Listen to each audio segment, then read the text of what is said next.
بسم الله الرحمن الرحيم. النهارده كان مؤتمر دعينا إليه حول إعادة هيكلة وتطوير جهاز الإداري للدولة، وجيد إن المؤتمر جه في هذا التوقيت، وإحنا بنفكر أساسا في إعادة النظر في قانون الإدارة المحلية والاتجاه نحو اللامركزيه. والمعلوم ان اعاده النظر الى او الاتجاه الى اللامركزيه لابد ان يستتبع اعاده النظر في الجهاز الهيكلي والاداري والتنظيم الاداري للدوله. فجيد ان الموضوع ده طرح في هذا الوقت، لكن انا اعتقد ان محتاجين المزيد من طرح اوراق عمل حقيقيه وليس مجرد فكره بتقال.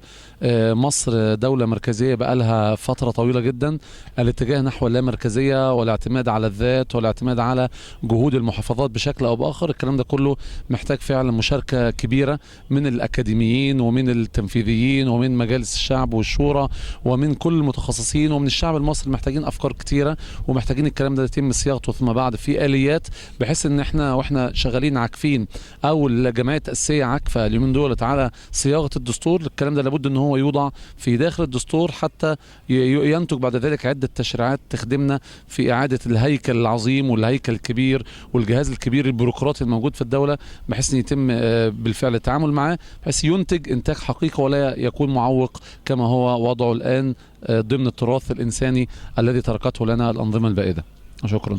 دكتور صبحي أحمد عبد الهادي، المنسق العام لمديريات التنظيم والإدارة مع الجهاز المركزي للتنظيم والإدارة، وأشغل مستشار فني لسيادة المحافظ عن شؤون التنظيم والإدارة.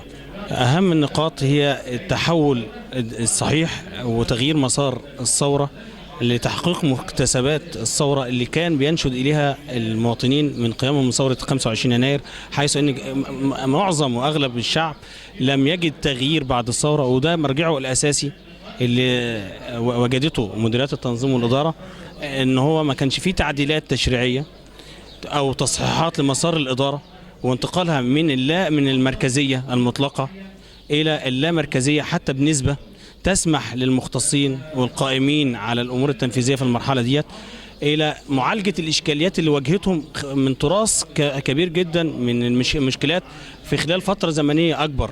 أهم نقطة يعني وأهم المؤتمر كله معمول عشان تطوير الإدارة، لأن دي هي القائمة بالعمل وهي اللي يعني منوط بها النهوض بالبلد في المرحلة القادمة. الإدارة إذا ما كانتش متطورة يبقى معنى ذلك ما فيش تقدم، يعني مهما أصدرت من تشريعات مهما وفرت من إمكانيات وعندك إدارة غير واعية غير مواكبة للتطور غير متعلمة غير ليست لديها خبرة، يبقى مش هتقدر تتقدم ولا تتحرك من مكانك. ياخد مكافأة 1200 جنيه عشان ماسك وظيفة تانية، الموظفين عارفين هذا الكلام فيضغطوا عليه فيديهم مرتبات زيادة. شفت المنظومة يا سيادة اللواء ماشية ازاي غلط؟ علشان كده يا سيادة المحافظ حضرتك هذه السفينة اللي بيقول عليها أخونا أحمد جاد، إذا خرق كل منا خرقا في جانبه ستغرق هذه السفينة بالتنفيذ والتشريع وبكل المجتمع، ستغرق هذه السفينة، فلا بد أن نضرب على أيدي الفاسد.